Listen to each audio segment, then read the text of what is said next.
Hi, my name is Ronnie Fass. I'm a professor of medicine at Case Western Reserve University. I'm also the medical director of the Digestive Health Center and chair of the Division of Gastroenterology and Hepatology at MetroHealth Medical Center in Cleveland, Ohio. And I will cover the topic today, pharmacologic and surgical treatment for esophageal disorders. So first of all, let's look a little bit at the esophagus. What is the esophagus? So the esophagus is the organ, is a tube that connects the throat to the stomach. The length of it is about 7.8 inches, and at the top of it, there is a sphincter called upper esophageal sphincter. This type of sphincter is a barrier that helps, for example, to prevent from air flowing from our throat into our GI tract system through the esophagus. At the bottom of the esophagus, there is another sphincter called the lower esophageal sphincter. And that sphincter is also a barrier. It's the barrier between the esophagus and the stomach. And it helps, for example, to prevent from stomach content from flowing back into the esophagus. Now you have to remember, the esophagus is a very active organ. That means that the esophagus, whenever we swallow anything, it contracts and moves the content that we swallow from the upper part of the esophagus down to the stomach. That's why I can hang from a tree with my head down and have a 3-course meal without any problem. So let's look a little bit at some of the common disorders of the esophagus and see what kind of pharmacologic and surgical therapy we have. Let's start with the most common one. This is gastroesophageal reflux disease. Many of you are familiar with this disorder. It commonly presents with heartburn and sometimes with a feeling of sour or bitter taste at the back of your throat. Commonly, we use antacids. Antacids are available over the counter. We can buy them in any pharmacy that sells over-the-counter medications. They were actually the standard of treatment for gastroesophageal reflux disease during the 70s, until new medications were introduced, the H2 blockers and later the proton pump inhibitors. It's very effective in controlling mild symptoms of gastroesophageal reflux disease. And people tend to take it after meals when they have symptoms or in order to prevent symptoms or at bedtimes. Now, they're very good for an immediate effect. That's why when we develop heartburn as a result of a spicy meal, for example, or a greasy meal, then we commonly use one of these antacids in order to control that specific heartburn. But they're not good for prevention. If you take them in order to prevent heartburn, they're unlikely to work as well as the other medications I'm going to talk about. And they're not good for healing inflammation in the esophagus, that is the result of gastroesophageal reflux disease, or prevent complications for gastroesophageal reflux disease. The next type of medications are called histamine 2 receptor antagonists, or H2RAs. Now, the H2RAs, or the histamine 2 receptor antagonists, they block the action of a substance called histamine on cells in the stomach, the cells that make acid, called parietal cells. So they reduce acid production. We use them as first-line agents for patients with mild to moderate symptoms and inflammation in their esophagus. They're very good for fast effect. So if you develop already a heartburn, they're very good in controlling that specific heartburn. It can also heal mild to moderate inflammation in the esophagus, And unlike antacids, they've been shown to prevent symptoms. They're also available over the counter. Proton pump inhibitors are probably the most commonly used prescribed medications for gastroesophageal reflux disease. They reduce the production of acid by specifically blocking the site on the wall of the stomach that produces acid. So they specifically go after the pump that makes acid in our stomach. Now, there have been concerns about side effects when these medications are used long-term. But studies have shown that they are overall safe, and the risks of all these side effects that have been reported appear to be relatively small.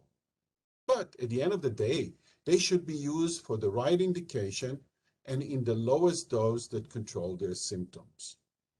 We have about 7 proton pump inhibitors in the market, and you can see some of them are mentioned on this slide.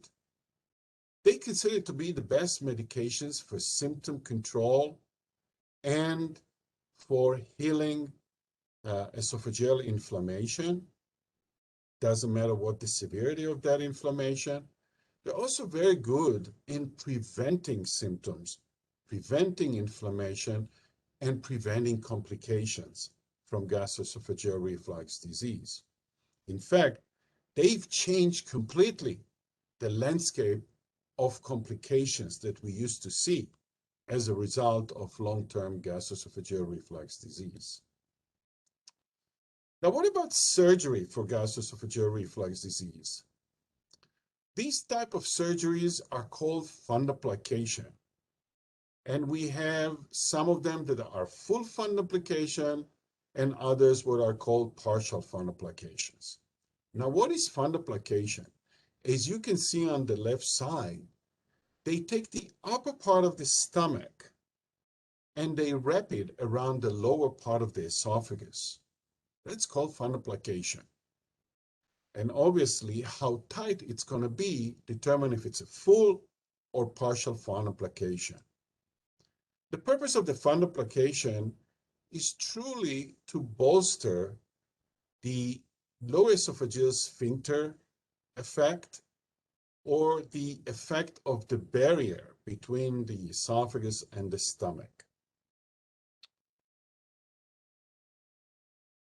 Here is another surgery that is relatively new. It's called LINX, or Reflux Management System. And the LINX is in fact a ring that is composed or is made from magnetic titanium beads. And the surgeons, what they do, they place that ring around the lower part of the esophagus, at the location of the lower esophageal sphincter, the barrier between the esophagus and the stomach. Now that ring stays there for the duration. And what it does is that whenever the patients have reflux, the beads that are magnetically attracted to each other, they attach to each other, prevents from reflux from occurring. But they do spread whenever we swallow food, allowing food to get into the stomach. Now, we talked about pharmacologic and we talked about surgical treatment for gastroesophageal reflux disease, but we have also to remember that there are also several what we call endoscopic techniques to treat gastroesophageal reflux disease. So like you do an endoscopy, the regular endoscopy where the gastroenterologist will go through your mouth into your esophagus, stomach, and look inside. Well, you can use that endoscopy to perform certain procedures from inside the esophagus and the stomach that will give you something as close as possible to the fundoplication that I just mentioned that you get during surgery. Obviously, the advantage here that we don't make any cuts. You basically go through the endoscope and you perform this type of procedure. One of them, as you can see here, is called the transoral incisionless fundoplication or the esophagus. There's another one that is called Medigas, which is similar, but has different type of equipment. And then we have this type of technique, which is also an endoscopic technique called the Strata Techniques. And you can see that there is a basket there that is placed, again, at the lower esophageal sphincter level, the barrier between the esophagus and the stomach. And a balloon is inflated, and that balloon pushes electrodes into the wall of the esophagus, and then radio frequency energy is delivered, creating reorganization of the muscle in this area and tightening of the barrier. It's called the Strata technique. Here is another esophageal disorder called the eosinophilic esophagitis. Eosinophilic esophagitis is more common in young adults, more in males than females, and it's an immune response to a food trigger, commonly milk and wheat.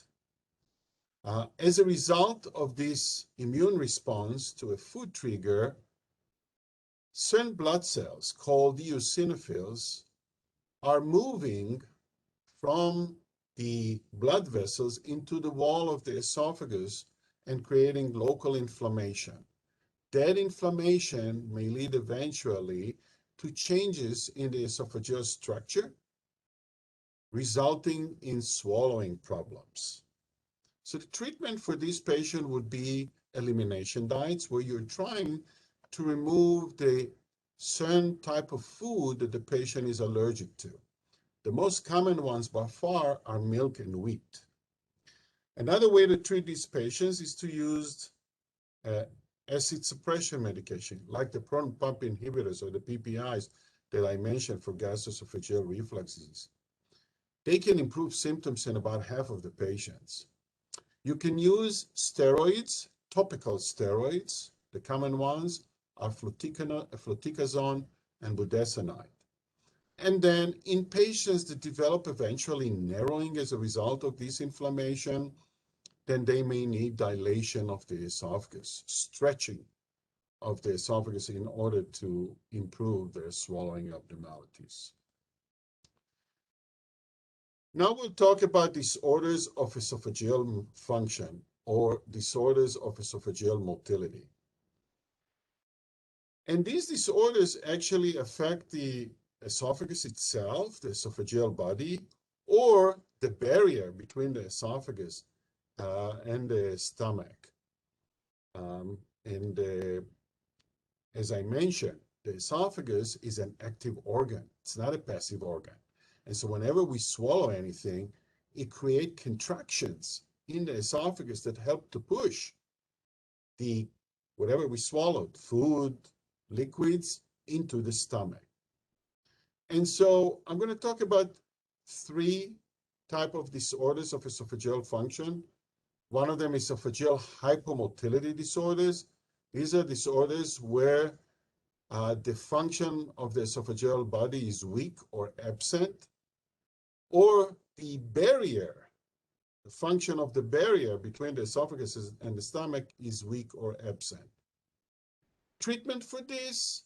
So first of all, these patients are more exposed to reflux. So anti-reflux treatment, PPIs or surgery, should be considered. Lifestyle changes in patients that now don't have strong contractions of their esophagus. So decrease food consistency, sufficient chewing, and trying to eat in the upright position. Don't eat while lying flat in bed. Or some people tend to eat while they're watching TV lying in bed. There are some medications that are supposed to help in improving the function of the esophagus, like buspirone, bethanechol, and pyridostigmine. Your physician will talk to you about them if they consider them. They may help to improve the function of the esophagus. And another type of medication is called prokinetics. These medications help to move the GI tract, like metoclopramide, cisapride, tegasertz, and others. And again, you should discuss them with your physician.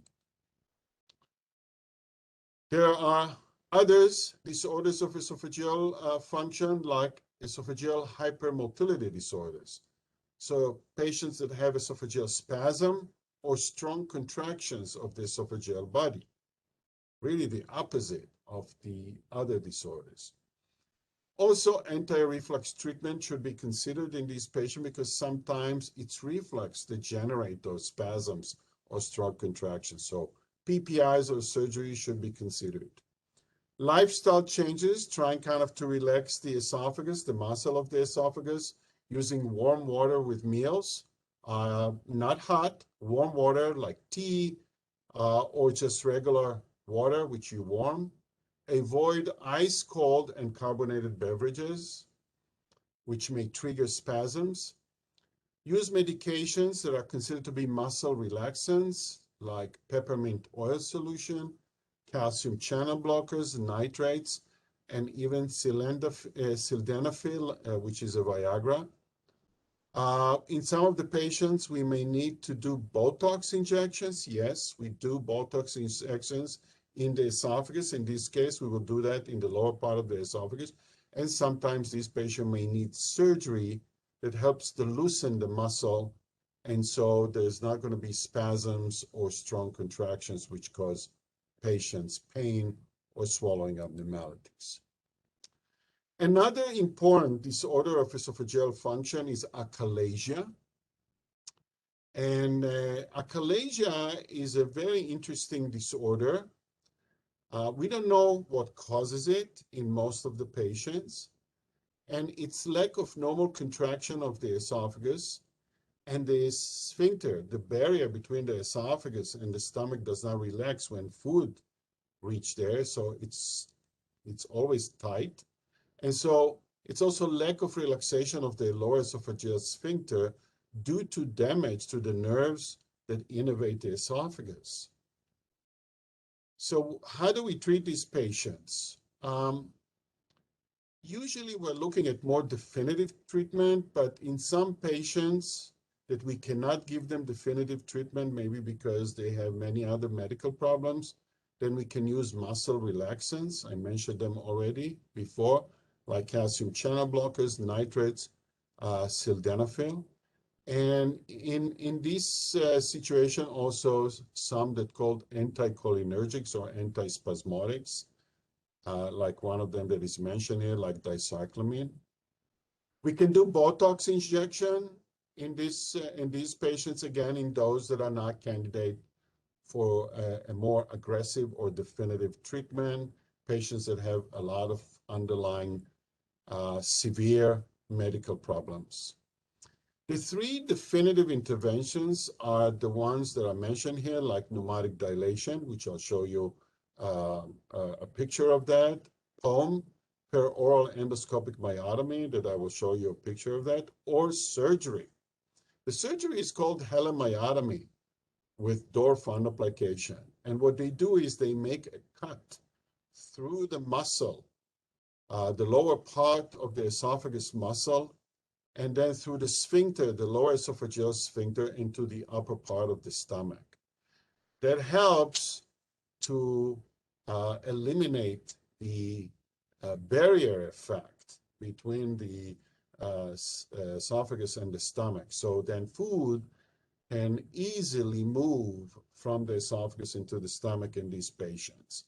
And the fundoplication is, as I mentioned, is to try and wrap the stomach, although just part of it, around the lower part of the esophagus.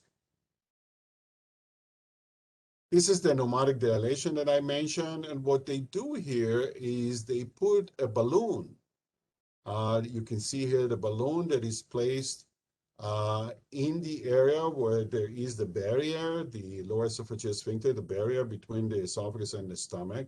They inflate the balloon and they try to weaken the barrier, the lower esophageal sphincter, so it's not going to be tight and will allow food to move from the esophagus into the stomach. Here is the POEM, which is peroral endoscopic myotomy. It's done through the endoscope, and they go with the endoscope and they make a cut of the innermost muscle of the esophagus, in the lower part of the esophagus, through the barrier, the lower esophageal sphincter, into the upper part of the stomach. And again, they're trying to loosen the sphincter and allow for esophageal content to move into the stomach. And I'd like to finish with disorders of gut-brain interaction, what we call functional disorders, GI disorders. They're relatively common, and these are disorders that can present with a variety of symptoms, but we don't have the classic disorder behind that symptoms. For example, patients can present with heartburn, but they don't have gastroesophageal reflux disease as the cause of it, but they have another disorder called functional heartburn or reflux hypersensitivity. Or patient can present with chest pain, or patient may present with swallowing abnormalities. In these disorders, the abnormality is primarily because patients have high sensitivity at the level of the esophagus. So something in the past led to now increased sensitivity of the esophagus to whatever is going on inside the esophagus. And so patients develop a variety of symptoms as a result. Treatment of these we are trying to reduce this high sensitivity. The main type of medications are called neuromodulators. These are medications that can reduce pain. They reduce the sensitivity of the esophagus. And most of them are actually antidepressants, like tricyclic antidepressants or selective serotonin reuptake inhibitors, SSRIs or SNRIs. And you can see a variety of them, but we don't use them here for the antidepressive effect. We're actually using them here in order to reduce the sensitivity of the esophagus. Also, a lot of these patients may require some type of psychological intervention because many of these patients appear to have depression or anxiety, hypervigilance. One of these abnormalities is also making their symptoms worse. And so they may need intervention like cognitive behavioral therapy, hypnotherapy, mindfulness, and others. So I'd like to thank you for giving me the opportunity to talk to you about pharmacological and surgical treatment for esophageal disorders. Thank you very much.